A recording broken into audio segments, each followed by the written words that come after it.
Hello friends, কেমন আছেন সবাই? আবারও একটি নতুন ভিডিও নিয়ে আজকে চলে এসেছি। পৌষ সংক্রান্তির দিন বেশ কয়েক রকমের পিঠে বানিয়ে নিয়েছিলাম, আর তার মধ্যে যেটা আমার সব থেকে বেশি প্রিয় ছিল সেটা হচ্ছে পাটিসাপটা।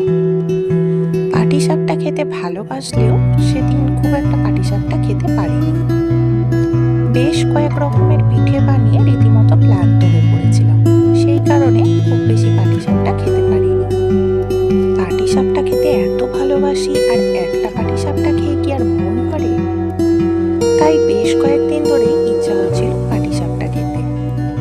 সেই কারণে ভাইকে কিছুটা মাখা সন্দেশ কিনে আনতে বললাম। নারকেলের পুর দিয়ে বানানোই যেত, কিন্তু নারকেল কোড়ানোর আর ইচ্ছা হচ্ছিল না, তাই ভাইকে একটু মাখা সন্দেশ কিনে আনতে বললাম। ভাই মজা করে বলেছিল মাখা সন্দেশ কিনে আনবে না, কিন্তু পুজো করে উঠে দেখি মাখা সন্দেশ কিনে এনেছে। তাই বিকেল বিকেল পাটিসাপটা বানানো শুরু করে দিলাম। খুব বেশি পাটিসাপটা বানাইনি, অল্প করেই পাটিসাপটা বানিয়েছিলাম, কিন্তু বিশ্বাস করুন খেতে দারুণ হয়েছিল। পাটিসাপটাগুলোও হয়েছিল একদম সফট, নরম তুলতুলে।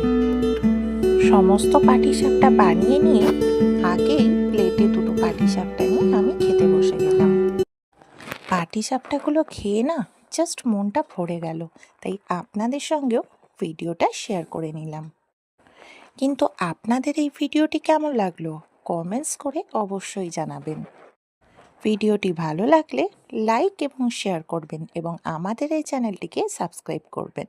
সকলে ভালো থাকবেন, সুস্থ থাকবেন। আজকের মতো টাটা।